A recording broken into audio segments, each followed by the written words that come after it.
James Gillray was an English caricaturist and printmaker famous for his etched political and social satires, mainly published between 1792 and 1810. Gillray has been called the father of the political cartoon, with his works satirizing George III, prime ministers and generals, regarded as being one of the two most influential cartoonists, the other being William Hogarth. Gillray's wit and humour, knowledge of life, fertility of resource, keen sense of the ludicrous, and beauty of execution at once gave him the first place among caricaturists. Early life. He was born in Chelsea, London. His father, a native of Lanark, had served as a soldier, losing an arm at the Battle of Fontenoy, and was admitted, first as an inmate, and afterwards as an outdoor pensioner, at Chelsea Hospital. Gillray commenced life by learning letter engraving, at which he soon became adept. This employment, however, proved irksome to James, so he wandered about for a time with a company of strolling players. After a very checkered experience, he returned to London and was admitted as a student in the Royal Academy, supporting himself by engraving, and probably issuing a considerable number of caricatures under fictitious names. His caricatures are almost all in etching, some also with aquatint, and a few using stipple technique. None can correctly be described as engravings, although this term is often loosely used to describe them. Hogarth's works were the delight and study of his early years. Paddy on Horseback, which appeared in 1779, is the first caricature which is certainly his. Two caricatures on Admiral Rodney's naval victory at the Battle of the Saints, issued in 1782, were among the first of the memorable series of his political sketches. Adult life. The name of Gillray's publisher and printseller, Miss Hannah Humphrey, whose shop was first at 227 Strand, then in New Bond Street, then in Old Bond Street, and finally in St. James's Street, is inextricably associated with that of the caricaturist himself. Gillray lived with Miss Humphrey during the entire period of his fame. It is believed that he several times thought of marrying her, and that on one occasion the pair were on the way to the church when Gillray said, "This is a foolish affair, methinks, Miss Humphrey. We live very comfortably together, we had better let well alone." There is no evidence, however, to support the stories which scandalmongers invented about the relations. One of Gillray's prints, Twopenny Whist, is a depiction of four individuals playing cards, and the character shown second from the left, an aging lady with eyeglasses and a bonnet, is widely believed to be an accurate depiction of Miss Humphrey. Gillray's plates were exposed in Humphrey's shop window, where eager crowds examined them. One of his later prints, Very Slippy Weather, shows Miss Humphrey's shop in St. James's Street in the background. In the shop window a number of Gillray's previously published prints, such as Teddy Doll the Great French Gingerbread Maker, drawing out a new batch of kings, his man, Tally mixing up the dough, a satire on Napoleon's king-making proclivities, are shown in the shop window. Gillray's eyesight began to fail in 1806. He began wearing spectacles, but they were unsatisfactory. Unable to work to his previous high standards, James Gillray became depressed and started drinking heavily. He produced his last print in September 1809.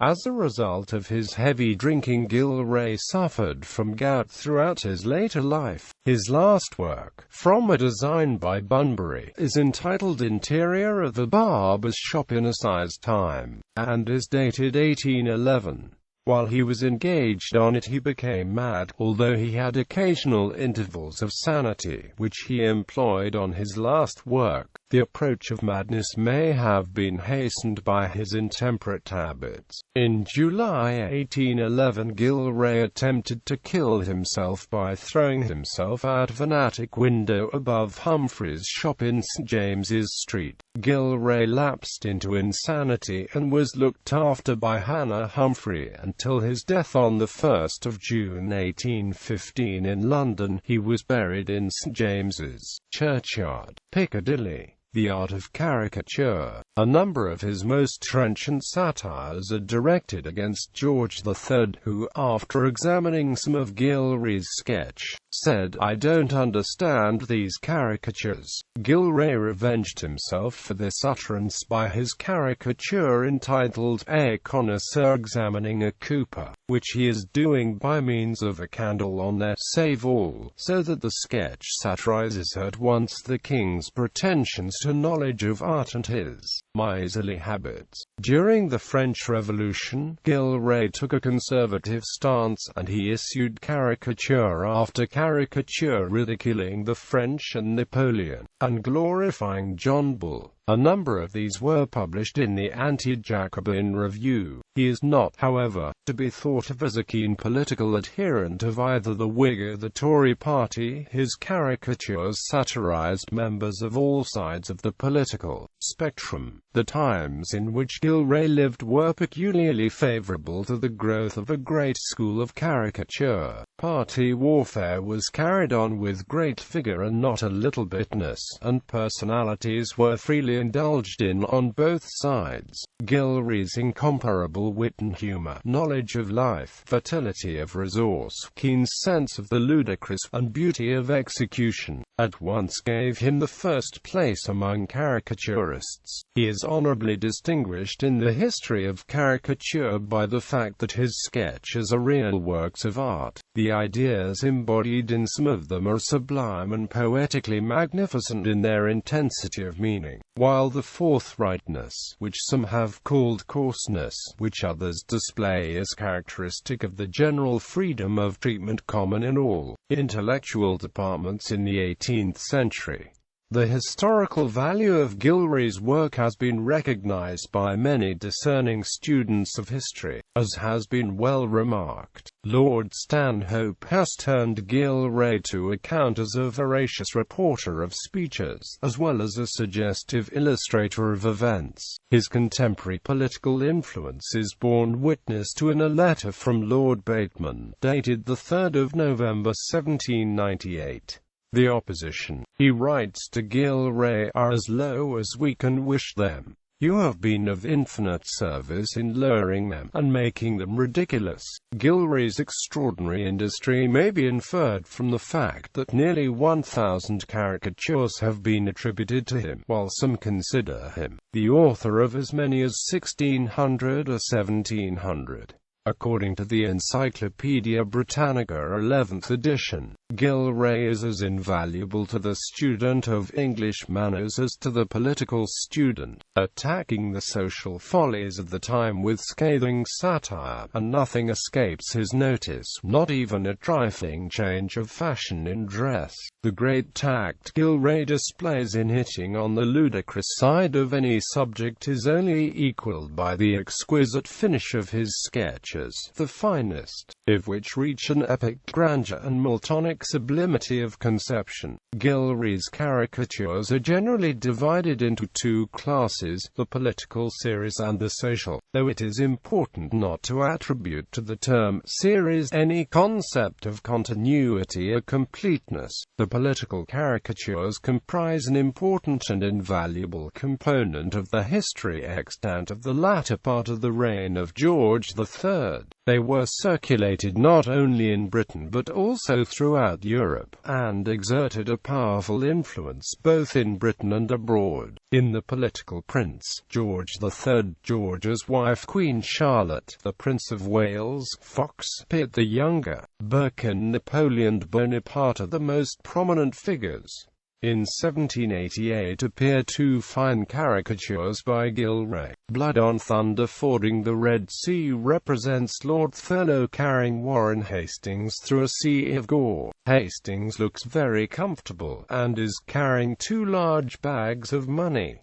Market Day pictures the ministerialists of the time as cattle for sale. Among Gillray's best satires on George III are Farmer George and his wife, two companion plates, in one of which the king is toasting muffins for breakfast, and in the other the queen is frying sprats, the anti-saccharides, where the royal pair proposed to dispense with sugar. To the great horror of the family, a connoisseur examining a cooper, the paired plates savour luxury under the horrors of digestion and temperance, enjoying a frugal meal, satirizing the excesses of the Prince Regent and the miserliness of his father, George III of the United Kingdom respectively, royal affability, a lesson in apple dumplings, and a pig's possessed. Other political caricatures include Britannia between Scylla and Charybdis, a picture in which Pitt, so often Gillray's butt, figures in a favourable light, The Bridal Night, the apotheosis of Hoche, which concentrates the excesses of the French Revolution in one view, The Nursery with Britannia reposing in peace,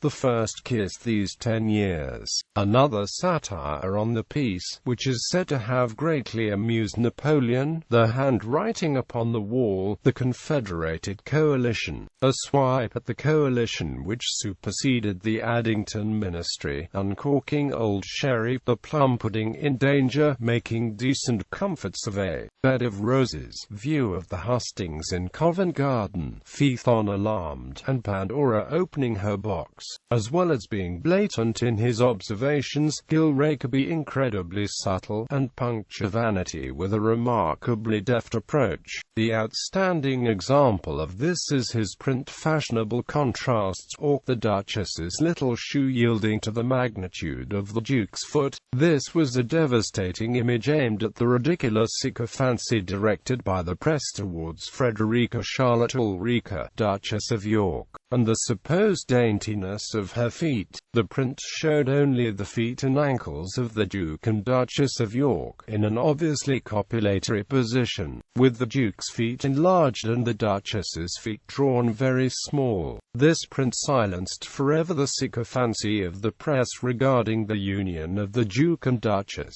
The miscellaneous series of caricatures, although they have scarcely the historical importance of the political series, are more readily intelligible, and are even more amusing.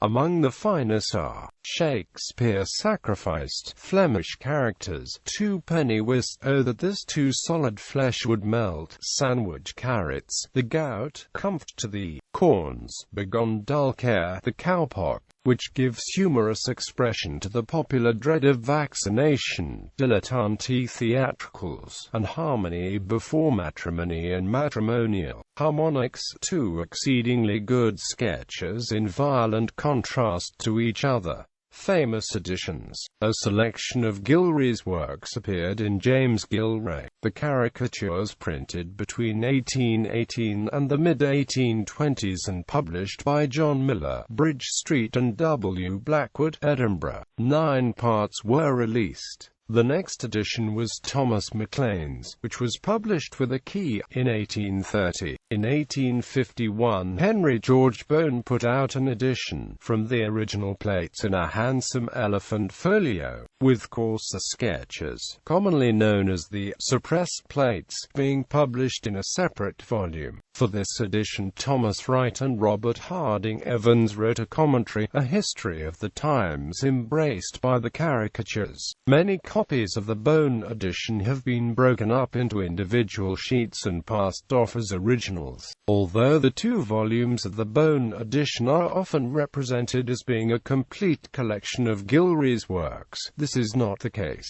For example, W's of Characters is not included in either volume. This is most likely because this print was not published by Hannah Humphrey, but by John Wright for the Anti-Jacobin Review and Magazine. The next edition, entitled The Works of James Gillray, the Caricaturist, with the story of his life and times, was the work of Thomas Wright, and introduced Gillray to larger public. This edition, which is complete in one volume, contains 2 portraits of Gillray and upwards of 400 illustrations. Collecting. In recent years, Gillray's work has become very collectible. Prices had been climbing steadily since the 1970s, but the auction of the Draper Hill collection at Phillips Auctioneers in London in 2001 pushed prices to new highs. Several key prints, including fashionable contrasts, fetching more than $10,000. Since 2002, annual auctions of caricatures at Bonhams in London, each of which included large selections of Gillray prints, have continued this trend. Escalating prices have also meant that good examples of major works by Gillray can be very hard to come by at any price. Unfortunately for the beginning collector, this means that starting a collection now is far more difficult than 30 years ago, when a very good copy of Light Expelling Darkness could be had for as little as $250. A good impression of this print sold in 2006 for over $9,000, while fashionable contrasts also sold in the same year for over $20,000. This dramatic increase in prices has also led to unscrupulous sellers attempting to pass off prints from the Bone edition as originals, and it can be difficult for those unfamiliar with these practices to tell the difference between a restrike and an original. The key indicators of a print coming from the Bone edition of the presence of a number in the top right-hand corner of the print, the fact that the Bone edition was issued without coloring, and the fact that the strikes for the main published volumes of the Bone edition were printed on both sides of the paper. However, the fact that a print is single-sided does not mean that it is not a Bone restrike. There are in existence many bones that bear a number, but which are printed on one side of the paper only. These single-sided numbered strikes are almost always printed on much higher quality paper than was used for the bound volumes, and the quality of the printing is usually much superior too, with more care having been taken to ensure a crisp impression. These impressions are believed to have been struck by Henry Bone with a view to coloring them, and then selling them as high-quality single prints, in much the same way as the prints published in Gillray's lifetime. There are many examples of such single-sided restrikes, both colored and uncolored. Since prices for bones are usually between 1/10 and 1/20 of those for originals, unscrupulous sellers will go to great lengths to disguise the fact that a print is a bone. Some common methods include tortuously worded descriptions, which attempt to avoid disclosure of the fact the print is a restrike if the number is outside the image, trimming the print to the very edges of the image if the number is inside the image, carefully abrading the surface to obliterate the number, cutting strips of the image to remove the number, laying the print to paper or framing it such that it is difficult to determine whether there is printing on the reverse, and adding color. Also recently, the prices of the John Miller editions are rapidly increasing in value because they are affordable for collectors and is seen as a solid investment. They are seen as good alternative to the desirable originals of Mrs. Humphrey's print shop. Gallery. Influence. Gillray is still revered as one of the most influential political caricaturists of all time, and among the leading cartoonists on the political stage in the United Kingdom today. Both Steve Bell and Martin Rosen acknowledge him as probably the most influential of all the predecessors in the particular arena, regarded as being one of the 2 most influential cartoonists, the other being William Hogarth. Gillray has been called the father of the political cartoon. The 20th-century New Zealander cartoonist David Lowe described Hogarth as the grandfather and Gillray the father of the political cartoon. In April 2012, the hotel chain Marriott International Inc. will open a steak restaurant in London's County Hall themed on Gillray's artwork called Gillray's Steakhouse and Amp Bar. The restaurant will feature key pieces of Gillray's artwork in the restaurant and in the menus.